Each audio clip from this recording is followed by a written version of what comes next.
Ujian CPNS yang diikuti oleh 1.500 tenaga honorer di Kota Palembang ditinjau langsung oleh Wakil Wali Kota Palembang Harno Joyo. Bersama sejumlah pejabat di jajaran pemerintah Kota Palembang seperti Kepala BKD, Kepala Dinas Pendidikan Kota Palembang, dan Forum Koordinasi Pimpinan Daerah Kota Palembang, Harno Joyo meninjau pelaksanaan ujian di SMA Negeri 1 Palembang. Khusus untuk Kota Palembang, ujian untuk honorer K2 dilaksanakan di 3 lokal, yakni SMA Negeri 1, SMA Negeri 10, dan SMP Negeri 18 Palembang. Tenaga honorer kategori 2 di Pemkot Palembang ini sendiri akan memperebutkan 450 kursi CPNS untuk seluruh formasi.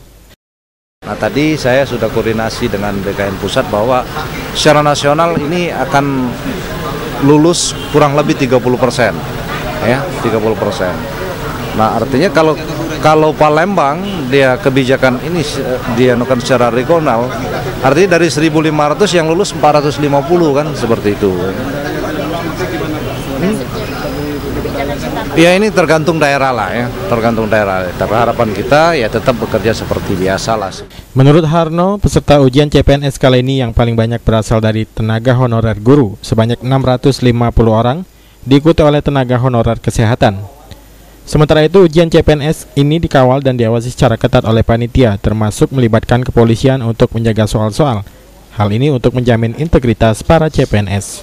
Nah, kalau untuk persiapan itu memang tanggung jawab saya sebagai koordinator lokasi ya.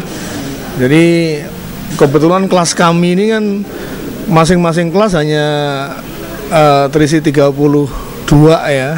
Ada yang kurang dari itu sehingga memang kami bisa memindahkan dari yang kelebihan dan menutupi yang kurang. Itu memang tugas saya sebagai penanggung jawab lokasi. Aprianto, PAL TV.